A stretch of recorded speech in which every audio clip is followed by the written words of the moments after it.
يا ربنا اعترفنا بأننا اقترفنا وآننا أسرفنا على لظى أسرفنا. يا ربنا اعترفنا بأننا اقترفنا وآننا أسرفنا على لظى أسرفنا. فتب علينا توبة تغسل لكل حوبة واستر لنا العورات وآمن الروعات. فتب علينا توبة تغسل لكل حوبة واستر لنا العورات وآمن الروعات. يا ربنا اعترفنا بأننا اقترفنا وآننا أسرفنا على لظى أسرفنا. يا ربنا اعترفنا بأننا اقترفنا وآننا أسرفنا على لظى أسرفنا. واغفر لوالدينا ربي ومولودينا والآل والإخوان وسائر الخلان. واغفر لوالدينا ربي ومولودينا والآل والإخوان وسائر الخلان.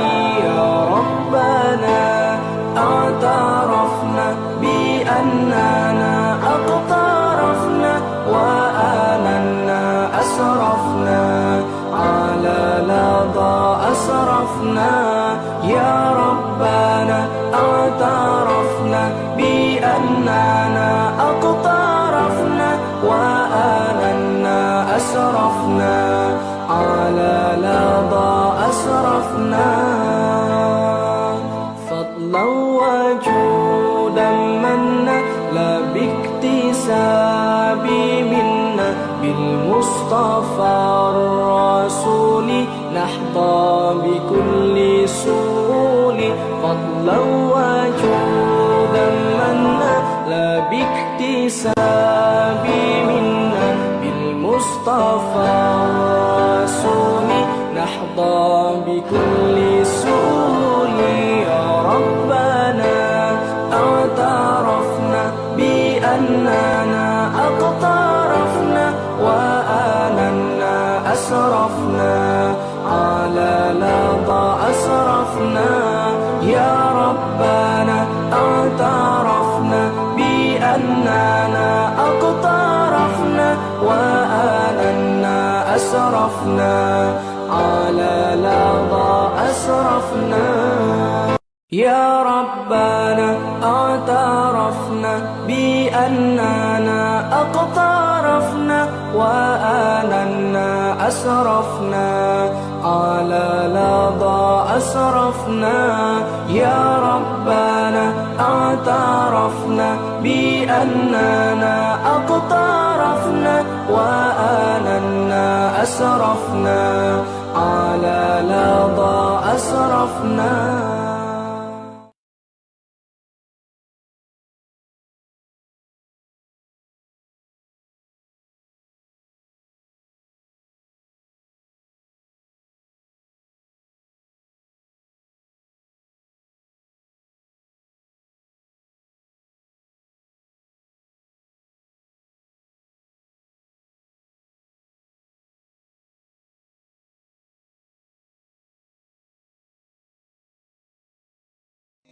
سبحان الله وبحمده سبحان الله العظيم. سبحان الله وبحمده سبحان الله العظيم. سبحان الله وبحمده سبحان الله العظيم سبحان الله وبحمده سبحان الله العظيم سبحان الله وبحمده سبحان الله العظيم سبحان الله وبحمده سبحان الله العظيم سبحان الله وبحمده سبحان الله العظيم سبحان الله وبحمده سبحان الله العظيم سبحان الله وبحمده سبحان الله العظيم سبحان الله بسم الله الرحمن الرحيم الله يعلم ما تحمل كل أنثى وما تغيض الأرحام وما تزداد وكل شيء عنده بمقدار عالم الغيب والشهادة الكبير المتعال سواء منكم من أسر القول ومن جهر به ومن هو مستخف بالليل وسارب بالنهار له معقبات من بين يديه ومن خلفه يحفظونه من أمر الله إن الله لا يغير ما بقوم حتى يغيروا ما بأنفسهم وإذا أراد الله بقوم سوءا فلا مرد له وما لهم من دونه من وال هو الذي يريكم البرق خوفا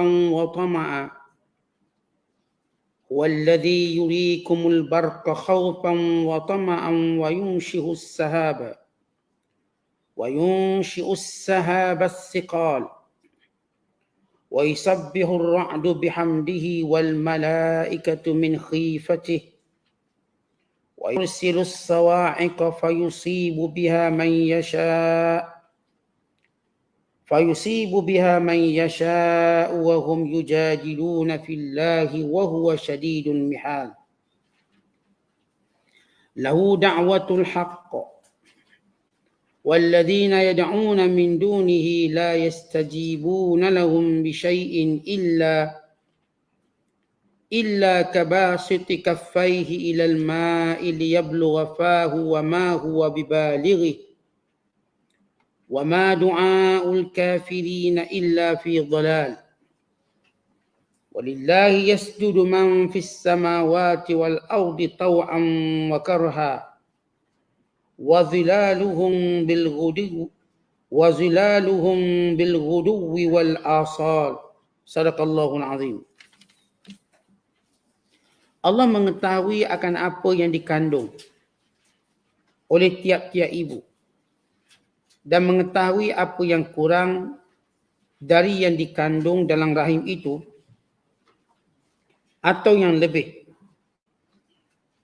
Dan tiap-tiap sesuatu adalah ditetapkan di sisinya dengan kadar yang tertentu. Dialah yang mengetahui perkara-perkara yang gaib dan yang nyata. Dialah jua yang maha besar lagi maha tinggi yang mengatasi segala-galanya. Sama sahaja kepadanya. Sesiapa di antara kamu yang merahsiakan kata-katanya dalam hati dan yang menyatakannya, juga yang bersembunyi pada waktu malam dan yang keluar berjalan pada waktu siang. Bagi tiap-tiap seseorang ada malaikat penjaganya silih berganti dari hadapannya dan dari belakangnya yang mengawas dan menjaganya dari sesuatu bahaya dengan perintah Allah. Sesungguhnya Allah tidak mengubah apa yang ada pada suatu kaum sehingga mereka mengubah apa yang ada pada diri mereka sendiri. Dan apabila Allah menghendaki untuk menimpakan kepada suatu kaum bala bencana disebabkan kesalahan mereka sendiri, maka tiada sesiapa pun yang dapat menolak atau menahan apa yang ditetapkannya itu. Dan tidak ada sesiapa pun yang dapat menolong dan melindungi mereka selain daripadanya. Dialah yang memperlihatkan kilat kepada kamu untuk menakutkan dari panahan petir dan memberi harapan dengan turunnya hujan. Dan ia yang menjadikan awan tebal yang berat dengan air. Dan dialah juga yang guru dan malaikat bertasbih memujinya kerana takut kepadanya. Dan dialah juga yang menghantarkan petir, lalu ia mengenakan dengan panahannya kepada siapa yang dikehendakinya. Dan mereka yang ingkar itu membantah serta mendustakan Rasul mengenai perkara yang berhubung dengan Allah dan kuasa-kuasanya. Padahal ia amat keras azab seksanya. Kuasa menerima ibadat yang benar adalah tertentu bagi Allah. Dan benda-benda yang mereka sembah yang lain dari Allah tidak akan dapat menyahut atau memberikan sesuatu pun kepada mereka. Hanyalah seperti orang yang membentangkan kedua tapak tangannya kepada air supaya sampai ke mulutnya, padahal air itu sudah tentu tidak akan sampai kepadanya. Dan tiadalah ibadat dan doa permohonan orang kafir itu melainkan dalam kesesatan. Dan kepada Allah jualah sekiranya makhluk yang ada di langit dan di bumi tunduk menurut, sama ada dengan sukarela atau dengan terpaksa. Dan demikian juga bayang-bayang mereka pada waktu pagi dan petang. Masih lagi kita berada dalam penafsiran surah Ar-Ra'di. Surah yang ke-13 pada juzuk yang ke-13. Bermula ayat ke-8 sehinggalah ayat yang ke-15. Ayat-ayat yang kita bacakan ini menceritakan tentang ilmu Allah Ta'ala yang meliputi tiap sesuatu. Allah mengetahui setiap sesuatu yang berlaku. Sama ada berlaku kepada manusia atau berlaku kepada alam ini. Dan Allah Ta'ala tiada tersembunyi baginya segala sesuatu yang kecil maupun yang besar. Dan ayat-ayat yang kita bacakan ini juga menceritakan bagaimana keesaan Allah, kekuasaannya dan juga bagaimana Allah Ta'ala yang mentadbirkan alam ini. Dengan dijadikan makhluk-makhluk yang tertentu. Yang pada makhluk itu ada amalan Allah dan ada harapan yang Allah Ta'ala berikan kepada manusia. Dan Allah Ta'ala menjelaskan bahawa seluruh makhluk Allah bertasbih kepada Allah kerana takut kepadanya. Bukan seluruh makhluk Allah tunduk sujud kepada setiap peraturan Allah Subhanahu Wa Ta'ala. Sama ada makhluk yang bernyawa ataupun makhluk yang bersifat jamadat, yang beku, yang kaku. Dan Allah Ta'ala menjelaskan selain daripada Allah, ibadat kepadanya adalah sia-sia. Hanya ibadat kepada Allah sahaja yang memberi manfaat kepada manusia, yang menolak mudarat daripada manusia. Maka ini antara intipati kandungan tafsir ayat-ayat yang kita bacakan pada malam ini. Kata Allah, Allahu ya'lamu, Allah maha mengetahui. Ma tahmilu kullu unsa, apa sahaja yang dikandung oleh wanita. Yang dimaksudkan ialah wanita yang mengandung. Janin di dalam perutnya diketahui oleh Allah, lelaki atau perempuan, seorang ataupun kembar, cukup sifatnya ataupun tidak, maka semuanya itu dalam ilmu Allah. Walaupun kita katakan hari ini dengan beberapa teknologi, manusia tahu juga bahawa ini ada kandungan lelaki, perempuan dan ini kembar. Apakah ia bertentangan dengan maksud Allah sahaja yang mengetahui? Jawapannya tidak bertentangan apa-apa. Kerana ilmu manusia bermula daripada kejahilan. Dan ilmu manusia memerlukan tempoh. Artinya untuk mengetahui seorang wanita itu mengandung atau tidak diperlukan masa. Untuk mengetahui bayi yang dikandung itu lelaki atau perempuan dia memerlukan masa. Tidak Allah. Allah mengetahui dari awal kejadian bahawa benih yang dikandungkan itu apakah menjadi anak ataupun tidak. Apakah ia membentuk seorang bayi atau mungkin berbilang-bilang bayinya atau kita sebut kembar. Apakah anggota badannya lengkap ataupun tidak. Apakah dilahirkan 6 bulan atau 9 bulan atau lebih pada itu. Maka semuanya dalam ilmu Allah. Apakah lahirnya hidup ataupun mati. Apakah matinya di luar atau matinya di dalam. Ini apakah dia mati dalam perut atau dia mati sebab saja dilahirkan. Semuanya dalam ilmu Allah. Kan itu kata Allah. Wa ma taghidul arham. Dan apa yang berada dalam rahim wanita dari sudut pertambahan usianya, pertambahan waktu dan umurnya, pertambahan bilangannya, dari sudut kurang waktunya ataupun kurang bilangannya, wa ma tazdad dan apa yang bertambah. Bila Allah menyebut, Allah mengetahui apa yang dikandung oleh seorang wanita dan apa yang kurang dalam perutnya. Artinya dia mati ke sempurna atau cacat fizikalnya, ini disebut apa yang kurang. Apakah ia kurang tempohnya waktu melahirkannya? Yang menjadi kebiasaan seorang wanita, dia akan lahir pada tempoh 9 bulan. Apakah ia mungkin kurang daripada itu? 6 bulan dah lahir, 7 bulan dah lahir. Allah mengetahui. Wa ma tazdad, dan apa yang bertambah lebih pada itu? Yang mungkin jadi setahun, 2 tahun, Allah Ta'ala mengetahui. Ini dalam ilmu Allah. Wa kullu syai'in indahu bimiqdar. Dan semua dan tiap-tiap makhluk Allah itu semuanya Allah catatkan baginya tempoh waktu dan tempoh masa. Bila Allah Ta'ala nak beritahu, kalau kita baca ayat sebelum ini, orang-orang kafir menafikan tentang kebangkitan semula. Mereka kata, apakah kami sudah menjadi tanah, sesudah kami hancur, kami akan dibangkitkan semula? Maka Allah Ta'ala menjawab, bahawa penolakan ini ataupun keingkaran ini kerana kekufuran mereka sendiri kepada Allah. Tak percaya kepada Allah. Tak percaya mereka pada hari akhirat. Maka Allah menyediakan azab sengsara di dalam neraka dengan belenggu rantainya dan kekal di dalamnya.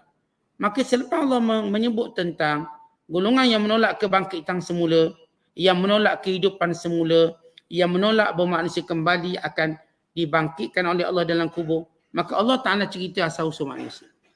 Mereka ialah manusia yang dikandung oleh seorang wanita. Allah menciptakan mereka. Maka Allah menyebut prosesnya. Allah Ta'ala menyatakan kami mengetahui bagaimana peredaran kandungan itu dalam perut. Apakah berkurangan tempohnya atau bertambah. Apakah hidup atau mati. Kerana semuanya itu kami jadikan tempoh masanya. Supaya manusia mengetahui bahawa setiap makhluk Allah ini dia ada tempoh dan waktunya. Dalam satu hadis Nabi bersabda, "Inna lillah ma akhaza wa lahu ma a'ta wa kullu syai'in 'indahu bi ajalin musamma famuruha faltasbir wal tahtasib." Sesungguhnya bagi Allah apa yang diambil dan bagi Allah apa yang diberi, dan setiap sesuatu di sisi Allah ada tempoh yang tertentu. Maka suruhnya untuk bersabar dan melihat pahala Allah. Hadis ini bila Rasulullah sallallahu alaihi wasallam memujuk anaknya Zainab radhiyallahu ta'ala anha yang kematian anak. Bila mati anaknya, maka Rasulullah menyuruh para sahabat suruh sabarkan Zainab radhiyallahu ta'ala anha. Dia sampai memberitahu setiap benda yang Allah bagi Allah itu apa yang diberi dan apa yang diambil. Dan setiap sesuatu yang Allah beri, yang Allah ambil balik, maka dia akan ada tempoh dia. Kita ni tuan-tuan, bila kita dalam bermuamalah kita seharian, manusia cenderung untuk meletakkan tempoh. Kita buat pinjaman tempoh 2 bulan, tempoh 7 tahun, tempoh 9 tahun. Kita beli rumah ada tempoh dia. Semua benda manusia akan gunakan tempoh. Sebagaimana hakikat manusia, Allah jadikan dia juga bertempoh. Maka sampai tempoh yang dia ajar dia mati.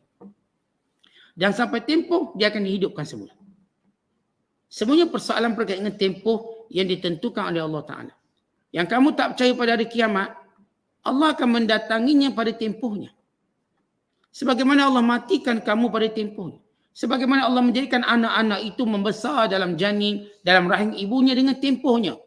Tempoh sebulan macam mana, tempoh 2 bulan, sampailah tempoh bersalin. Semua tempoh. Maka di sini Allah Ta'ala suruh manusia ini berfikir. Yang menolak kebangkitan semula, yang menolak akan dihidupkan semula, lihat kepada tempoh yang Allah jadikan. Dengan kamu tidak lihat hari ini bukan ia tidak berlaku. Tapi untuk satu tempoh. Bila datang tempoh, berlaku banjir. Bila datang tempoh, berlaku kemarau. Bila datang tempoh, berlaku wabak. Sebagaimana berlaku pada kita hari ini. Kita pun tak pernah jangka wabak sehebat ini.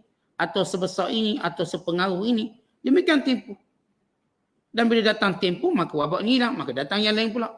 Dan bila datang tempoh, datangnya kiamat.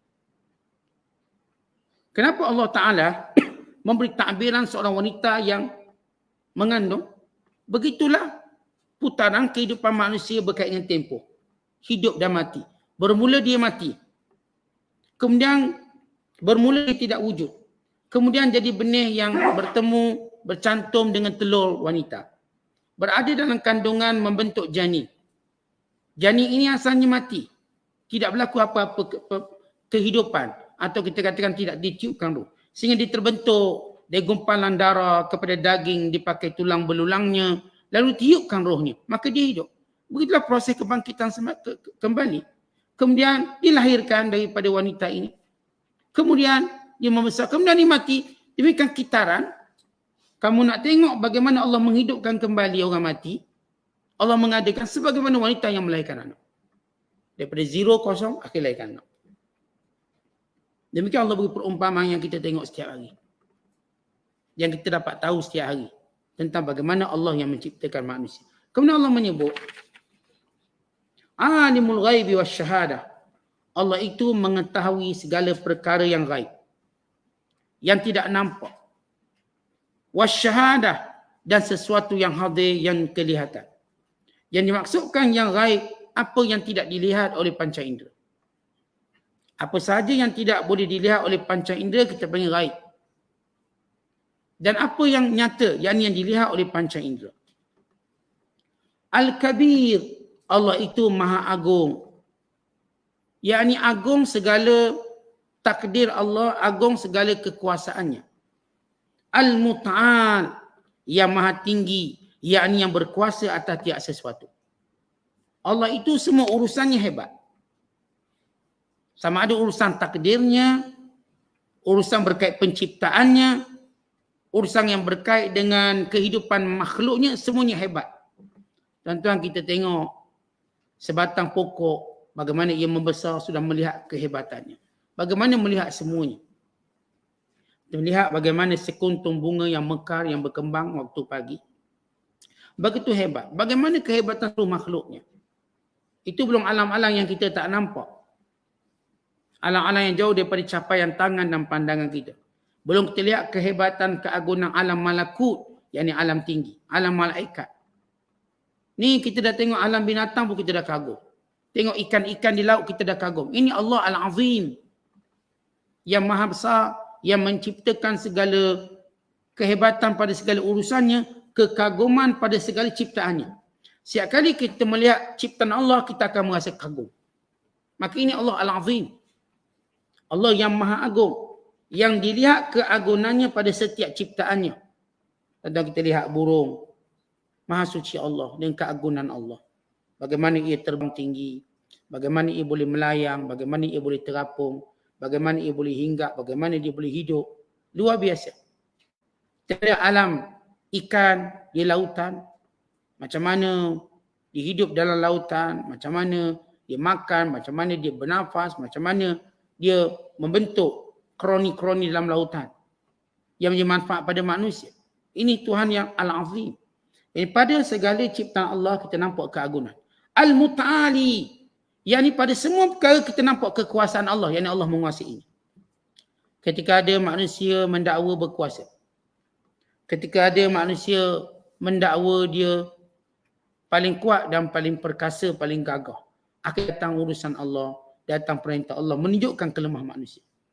Setiap kali manusia cuba sombong dengan ilmunya, sombong dengan bala tenteranya, sombong dengan hartanya, sombong dengan kesihatannya, sombong dengan panjang usianya, maka Allah menurunkan sesuatu yang melemahkan akal mereka. Akhirnya kita nampak kita tak ada apa-apa. Tuan-tuan, bila Allah Ta'ala hantar tsunami, mana negara-negara besar yang negara kuasa besar? Apa yang mereka boleh buat? Allah hantar kebakaran, maka apa yang mereka boleh buat? Allah Ta'ala hantar kepada kita bah besar banjir, apa yang kita boleh buat? Allah Ta'ala hantar kepada kita gempa bumi, apa yang boleh dibuat oleh negara-negara yang berkuasa yang besar? Maka di sini Allah menyebut Al-Muta'ali, yang menguasai pada tiap sesuatu makhluk. Yang kita sebut tadi, tiap kali makhluk rasa dia paling kaya, dia paling berkuasa, dia paling gagah, Allah menurunkan sesuatu untuk dia jadi lemah. Kita dengan ilmu kita rasa paling bijak, maka Allah hadirkan sesuatu yang membengongkan otak kita, sehingga kita tak tahu nak selesai macam mana. Pening kepala kita, tak tahu nak buat apa.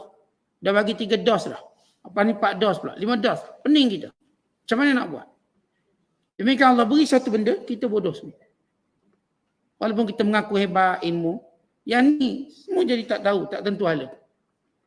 Maka demikian nak tunjuk sifat Allah Ta'ala. Qarun ketika mana dia rasa dia kaya, Allah tenggelamkan dia. Firaun ketika mana dia berkata dia Tuhan, Allah tenggelamkan dia. Seorang dia tenggelam dalam tanah, seorang lagi dia tenggelam dalam laut. Siapa pun kita baca sejarah manusia, bila dia rasa je dia lebih menguasai orang lain, dia nak bully orang lain, maka Allah jatuhkan dia. Ini pemimpin diktator yang membuli rakyat, akhir rakyat bully dia. Rakyat pula tangkap dia, belasah dia. Sebagaimana dia dulu tangkap rakyat, belasah rakyat. Begitu Allah jadikan kitaran supaya kita mengetahui yang berkuasa sebenarnya ialah Allah Al-Muta'ali. Al-Muta'ali maksudnya Al-Musta'li ala kulli syai'in bil qahri au biqudratihi, yakni yang menguasai atas setiap sesuatu dengan kekuasaannya atau dengan kita katakan kekuatannya. Kemudian kata Allah, sawa'um minkum, sama sahaja pada ilmu Allah.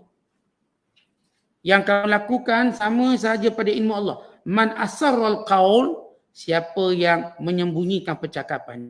Wa man jahara bihi, atau yang bercakap terang-terangan. Wa man huwa mustakhfim billail, siapa wa man huwa mustakhfim billail, siapa yang bersembunyi pada malam hari. Wasaribu bin nahar, ataupun jelas-jelas di siang hari, semuanya di sisi Allah, ilmu Allah sama. Orang yang telanjang dengan orang yang pakai pakaian, di sisi Allah dia sama. Habis sama buat apa? Pakai baju Ustaz, sama je tuan tengok. Yakni ilmu Allah sama. Tak ada yang tersembunyi. Pakaian itu tak boleh menyembunyikan apa yang ada pada badan kita. Cuma yang ni pakai pakaian, maka dia lebih beradab. Tapi dari sudut pengetahuan Allah sama. Yang menyorok dalam lubang, yang duduk atas lubang terang-terang, sama pada ilmu Allah. Allah tahu. Yang berbisik bercakap, yang menjerit bercakap, sama di sisi Allah. Bukan yang jerit itu Allah dengar kuat sikit. Yang bisiknya Allah dengar pelahang dia. Tidak. Sama di sisi Allah. Cuma gambaran itu gambaran perbezaan manusia menilai. Kita yang kata ni cakap kuat, ini cakap perlahan. Logiknya kita fikir yang cakap kuat ni lebih Tuhan dengar berbanding cakap perlahan. Tidak. Di sisi Allah, di sisi ilmu Allah sama. Di sisi ilmu kita tak sama. Yang cakap kuat kita dengar lah. Yang bisik-bisik kita tak dengar, kita cuma agak-agak dia cakap apa. Yang berjalan terang-terang siang hari kita nampak kelibat dia warna pakaian. Yang bersembunyi tengah malam kita tak nampak, kita cuma agak ada benda bergerak je. Siapa? Tah lelaki, tah perempuan, kita pun tak boleh cam. Di sisi kita, ilmu kita tak sama. Dengan keadaan sembunyi, terang-terangan, siang dan malam. Di sisi Allah, malam dan siang sama. Apa dia ilmunya dalam mengetahui sesuatu? Tak ada beza yang cakap kuat dengan cakap perlahan. Sama-sama Allah dengar. Dan tak ada beza yang menyembunyikan dalam hati atau yang meluahkan dengan lidahnya. Sama. Sebab itu bila kita sebut yang telanjang, yang pakai pakaian, sama pada pandangan Allah. Dari sudut pengetahuan Allah. Cuma yang ini pakai pakaian, maka dia ada adab sikit, dia ada akhlak. Atau bila dia ikut perintah Allah, menutup aurat, maka dia dapat pahala. Tapi dari sudut pengetahuan Allah, sama. Yang berdoa, mulut yang berdoa dengan hati, sama. Cuma yang ni doa dengan mulut, yang ni Allah perintahkan. Tapi dari sudut ilmu Allah sama Allah dengar. Allah dengar apa yang diminta. Kemudian kata Allah, lahu mu'aqibatum min baini yadayhi, dan bagi Allah itu malaikat-malaikat yang silih berganti dalam menjaga manusia, dalam menjaga kelakuan manusia, perbuatan dan perkataannya. Perkataan mu'aqibat arti menunjukkan yang ni datang, bila yang ni pergi datang yang lain, silih ganti berganti. Berhubung dengan ayat ini, bila Allah menyebut bagi Allah itu mu'aqibat, yakni malaikat yang silih berganti, min baini yadayhi wa min khalfihi, yang berada di hadapan manusia, yang berada di sisi manusia, yahfazunahu, yang menjaga manusia, min amrillah, daripada urusan Allah, yakni menjaga manusia daripada apa yang Allah Ta'ala kehendaki berlaku padanya cepat ataupun lambat. Berhubung dengan ayat ini, Nabi SAW menceritakan bahawa bagi setiap manusia itu ada malaikat yang disebut hafazah, yakni malaikat-malaikat penjaga. Malaikat ini yang menjaga manusia malam dan siang. Dan mereka ini silih berganti dalam penjagaan manusia, dalam pemeliharaan manusia. Dan mereka ini saling bertemu ketika mana menunaikan solat. Diriwayatkan dalam satu hadis, Nabi SAW bersabda, diriwayatkan daripada Imam Bukhari, yata'aqabuna fikum malaikatun bil lail wa malaikatun bin nahar. Saling bertukar ganti kepada kamu malaikat malam dan malaikat siang. Wa yastami'una fi salati subhi wa salati asr. Mereka berhimpun pada solat subuh dan solat asar. Fa yas'udu ilaihi alladhina batu fikum.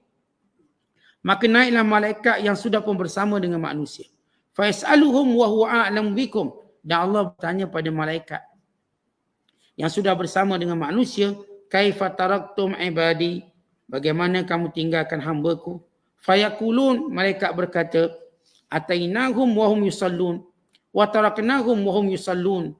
Kami mendatangi mereka ketika mereka solat, kami meninggalkan mereka ketika mana mereka solat. Maksud hadis ini, malaikat yang Allah Ta'ala perintahkan jaga manusia. Para ulama menyatakan bahawa malaikat ini sebanyak 4 orang malaikat bagi setiap manusia. Setiap manusia dia ada 4 orang malaikat yang menjaga urusan Allah tentangnya. Artinya pengurusan manusia ini Allah Ta'ala jadikan 4 malaikat yang akan menjaganya, menguruskannya. Itu malaikat pencatat kanan dan kiri. Malaikat yang akan catat kanan dan kiri perbuatannya, amalan yang kita sebut sebagai raqib dan atid. Yang tulis amalan kebaikannya, yang tulis amalan kejahatannya, sebagaimana firman Allah, anil yamini wa anil shimali qa'id. Di sebelah kanan dan di sebelah kiri malaikat itu duduk. Ma yalfizu min qawlin illa ladaihi raqibun atid. Tidaklah mereka melafazkan, yani manusia melafazkan suatu perkataan, melainkan di sisi malaikat bernama raqib dan atid. Dan ada malaikat yang berada di hadapannya dan yang berada di belakangnya. Ada malaikat kanan, ada malaikat kiri. 2. Ada malaikat depan, ada malaikat belakang. 4. Setiap manusia. Berdasarkan hadis ini. Di mana malaikat ini mereka silih berganti dalam menjaga manusia. Sebahagian malaikat yang menjaga manusia ini mereka akan bertukar shift ketika mana solat subuh dan ketika mana solat asar. Malaikat yang menjaganya malam akan bersama dengannya dalam solat subuh, kemudian naik ke langit. Dan malaikat yang menjaganya daripada subuh sampai ke asar akan turut akan menjaganya. Artinya ketika mana malaikat yang kita sebut syih, yang bersama dengan dia. Sebahagian orang beriman, mereka sentiasa menjaga solat berjemaah. Maka ketika mana giliran malaikat ini bertukar giliran antara 4 malaikat ini, mereka datang kepada orang ini dan kadang orang ini solat, dan mereka meninggalkannya juga dalam keadaan dia solat. Yang ini dijaga solat asarnya, dijaga solat subuh. Maka malaikat ini pun datang report pada Allah. Allah Ta'ala tanya, bagaimana kau tinggalkan hamba-Ku? Lalu mereka kata, waktu kami datang, dia solat. Jadi kami yang datang untuk urusan menjaga manusia. Pada waktu asarnya, maka mereka sedang solat. Dan waktu kami tinggalkannya waktu subuh, maka mereka juga sedang solat. Ini menunjukkan bagaimana malaikat-malaikat yang menjaga manusia pada siang dan malam. Kata Ibn Abbas, yahfazunahu min amrillah. Ini malaikat yang menjaga manusia di hadapannya dan di belakangnya. Fa idza jaa qadrullah khala anhu. Tetapi bila datang takdir Allah, dia akan meninggalkan manusia. Maksudnya begini, bila Allah Ta'ala tentukan orang ni tak akan jatuh, tak akan luka, tak akan, kalau aksiden tak mati, maka dia kalau zahir tengok aksiden tu memang mati, tapi malaikat jaga dia. Maka dia tak mati. Tetapi kalau takdir Allah kata dia mati, malaikat ini akan meninggalkan dia. Maka jadilah apa yang Allah takdirkan padanya. Tetapi kalau Allah Ta'ala tidak takdirkan sesuatu padanya, walau dia berada dalam pada keadaan kemalangan atau apa sahaja yang patutnya mati. Datang tsunami. Orang lain semua mati. Dia ni Allah tentukan tak mati. Tak mati. Maka malaikat akan menjaganya. Di sebalik musibah Allah Ta'ala ini, bala Allah ini, yang ni Allah kata tak mati. Maka ia dijaga oleh malaikat. Lekat dekat pokok kelapa ke, dekat dekat timbunan sampah ke, untuk dia selamat. Tetapi bila Allah juga takdirkan dia mati, malaikat ini akan tinggalkan dia. Tak akan lagi jaga. Sebab sudah tercatat dia mati. Seorang jatuh bangunan. Logik tuan-tuan, jatuh bangunan tingkat 20 mati. Tingkat 30 patutnya mati. Logiknya. Tiba-tiba dia jatuh tak mati. Luka sikit. Kerana malaikat sambut dia. Malaikat jaga dia.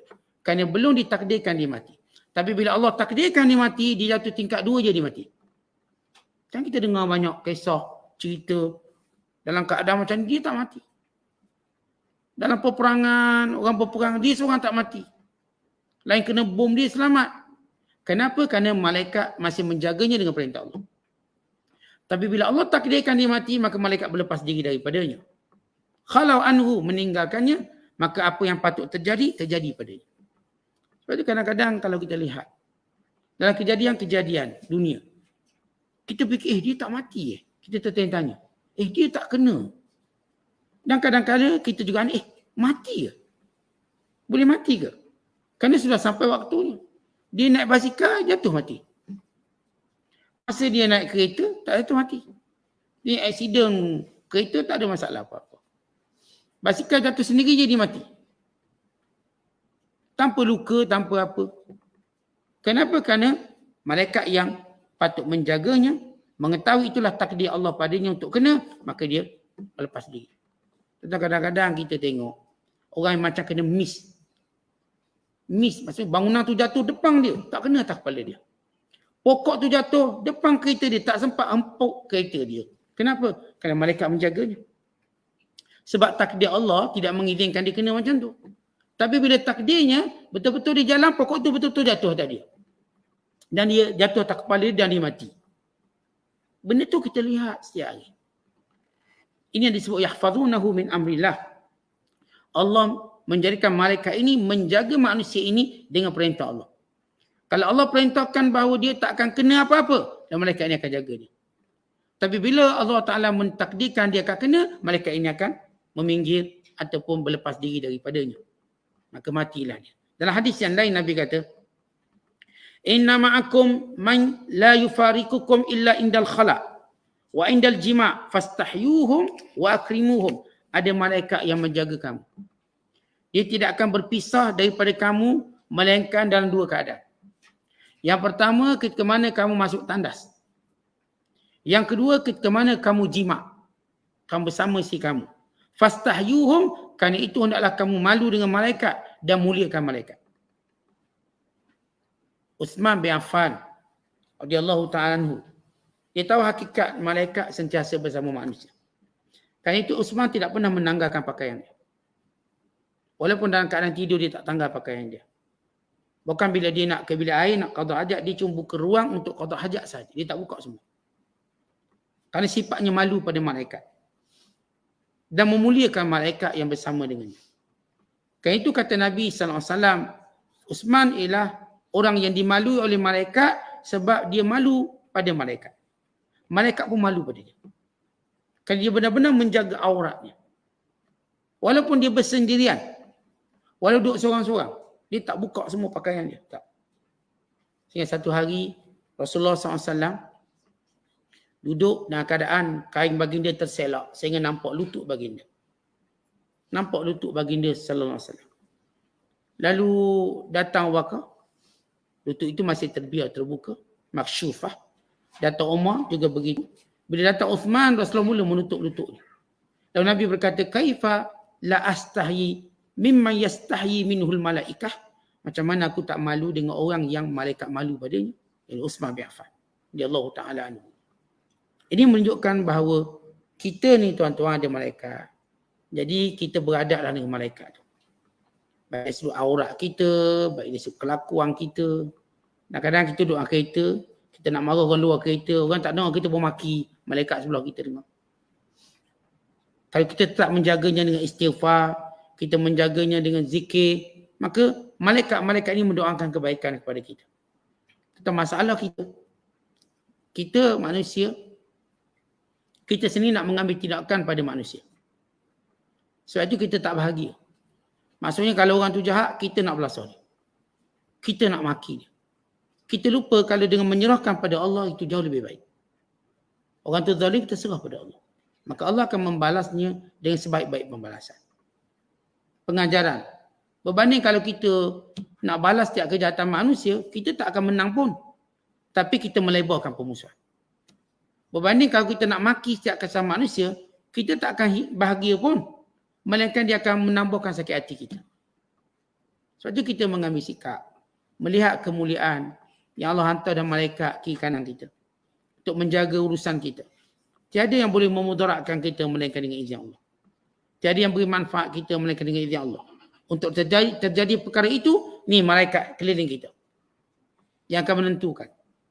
Yang akan menjaga, mengikut peraturan Allah SWT. Kemudian kata Allah, Inna Allah la yughayyiru ma biqaum. Allah Ta'ala tidak akan mengubah satu kaum. Hatta yughayyiru ma bi anfusihim. Sehingga mereka mengubah diri mereka sendiri. Wa idza aradallahu biqaumin su'a. Bila Allah menghendaki keburukan kepada satu kaum, fala maradda lahu, maka tidak ada yang dapat menolaknya dan menghalangnya. Wa ma lahum min dunihi min waq. Dan dia tidak mempunyai sebarang pertolongan, sebarang pembantu yang mampu mempertahankannya. Baik, sesudah Allah menyebut tentang pengetahuan Allah terhadap setiap wanita yang mengandung. Dan kita dah kaitkan apa kaitan wanita yang mengandung dengan kebangkitan semula. Ilmu Allah Ta'ala. Kemudian Allah Ta'ala menjelaskan setiap kejadian Allah itu ada keagungan kekuasaan Allah. Dan Allah Ta'ala menjelaskan bahawa Allah berkuasa atas setiap makhluk yang diciptakan. Yang disebut sebagai perkataan Al-Muta'ali. Kemudian Allah Ta'ala menyatakan, ilmu Allah itu sama. Tak ada beza. Yang berbisik, yang menjerit, malam atau siang. Sama ilmu Allah, setiap sesuatu sampai pada Allah. Wa imma melalui perantaraan, wa imma direct daripada pengetahuan Allah. Yang menjadi perantaraan, tiada bezanya dengan direct kepada Allah. Itu seperti malaikat beritahu pada Allah sekian-sekian. Allah dah tahu pun. Allah Ta'ala menjadikan hadis-hadis yang menceritakan tentang itu untuk menunjukkan bagaimana malaikat itu amanah dan jujur. Tetapi secara pengetahuan, maka Allah dah tahu. Dan kita bila kita ada orang amanah jujur, kita pun suruh dia report bukan sebab kita nak tahu maklumat itu. Kita nak tengok betapa amanahnya dia. Dia bagi duit 5,000, kita pun dah tahu 5,000. Cuba kira. Berapa kata kita? Berapa? Dia pun kata 5,000. Betul lah tu. Sebab kita pun dah tahu. Untuk apa? Dia amanahnya dia. Dia tak kata 4,500 lepas tu. 500 masuk poket. Berapa duit tadi yang saya bagi? 4,500 tuan. Oh, 4,500. Walau kita beri dia 5,000. Nak beritahu malaikat ni amanah dalam memberitahu sesuatu. Dalam keadaan Allah dah tahu apa yang nak diberitahu oleh malaikat. Jadi, hadis itu untuk menjelaskan amanah malaikat. Tapi pengetahuan Allah sama. Malaikat beritahu ke malaikat tak beritahu ke sama. Siang ke malam ke sama. Bisik ke sembunyi ke sama. Dalam hati ke luar hati ke sama. Kemudian bila Allah menyebut tentang persamaan tadi, maka Allah melihat. Allah Ta'ala menceritakan. Bagi setiap manusia itu ada malaikat. Baik, kenapa Allah sebut setiap manusia itu ada malaikat? Supaya mereka mengetahui mereka sentiasa dalam pengawasan. Supaya mereka mengetahui di sisi mereka ada makhluk Allah yang taat dan mulia. Dan supaya mereka mengetahui bahawa mereka sentiasa berada di dalam penjagaan Allah Ta'ala. Allah menjaga mereka. Allah yang menentukan mereka. Maka Allah menyebut tentang malaikat. Dan malaikat ini pula Allah menyebut dengan kata mu'aqibat. Kata mu'aqibat ni berganti-ganti datang. Datang yang ni pula, yang ni pergi, yang ni datang. Untuk menunjukkan berterusan. Ni kalau kita sebut berganti-ganti, secara umumnya kita faham apa maksudnya. Ia berterusan. Tapi kalau lah, kenapa tak letak je malaikat tu tak payah ganti-ganti? Maka sifat manusia melihat sesuatu yang sama, maka mereka anggap ni akan lemah, akan penat dah. Tak berganti, ada pandangan mereka. Walau malaikat tidak ada sifat lemah. Dan bila tidak berganti, mereka rasa macam sama je. Kita pun tuan-tuan bila masak berganti-ganti. Lauk ni, lauk ni. Padahal sifatnya sama kenyang. Tapi kita punya pandangan manusia, bila benda tak berganti, kita mula ada pandangan buruk. Maka Allah jadikan pandangan kita sentiasa baik. Malaikat ini sentiasa berganti-ganti. Yang datang kepada kamu. Siang dan malam bertukar ganti. Dan Allah Ta'ala menyebut malaikat ini yahfazunahu. Menjaga kamu daripada urusan Allah. Maksudnya bila Allah tentukan bala itu, bala ini. Kalau kamu terselamat, maka dia dijaga kamu. Tapi kalau kamu yang dikenakan, maka kamu yang akan dilepaskan untuk kena. Kemudian bila Allah sudah menyebut malaikat, maka Allah menyebut pentingnya setiap orang berniat untuk berubah. Tuan-tuan, bila kita tahu orang pandang kita, orang tengok kita, dan kita tahu ada yang mengekori kita, maka kita akan berubah perwatakan. Kerana sifat malu kita ada. Dia tengok je awak, dia perhati je awak. Lalu bila kita tahu yang perhatikan kita ni makhluk Allah yang mulia, maka apa kita rasa segan? Maka kita perlu berubah. Sebab kita dah sebut antaranya adalah menghormati malaikat yang mulia yang mengekori kita. Yang mengikuti kita. Tentang semua kita ni ada bodyguard. Apa rasa orang ada bodyguard? Dia rasa mulia. Dia rasa terjaga. Dia rasa terpelihara. Maka kamu dijaga oleh malaikat yang hebat. Maka untuk itu, supaya sempurna penjagaan malaikat kepada kamu, maka hendaklah kamu berubah jadi baik. Tapi untuk jadi baik, Allah tak akan ubah kamu. Kamu yang akan ubah. Kenapa Allah Ta'ala menyebut kamu akan ubah? Bila Allah Ta'ala menyebut dengan perkataan Inna Allaha la yughayyiru ma biqaum. Allah Ta'ala tidak akan mengubah satu kaum daripada afiat, daripada nikmat yang Allah Ta'ala ambil daripada mereka. Allah cabut daripada mereka hatta yughayyiru ma bi anfusihim, sehingga mereka mengubah penampilan mereka, mereka mengubah sikap mereka, mereka menjauhi maksiat. Maka Allah tukar daripada sepatutnya azab kepada nikmat. Tentang manusia, wa imma dia berada dalam himpunan nikmat atau berada pada himpunan azab Allah.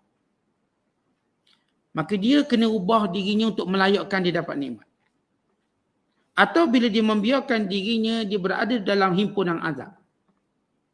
Maka bila seorang tadi tidak mau berubah, Allah menghijab dia daripada segala kebaikan. Akhirnya dia menuju kepada musibah. Tapi bila orang tu mula nak berubah, Allah mula menjatuhkan setiap hijab. Untuk dia melihat kebaikan itu kebaikan. Untuk dia mendekatinya, lalu dia berubah.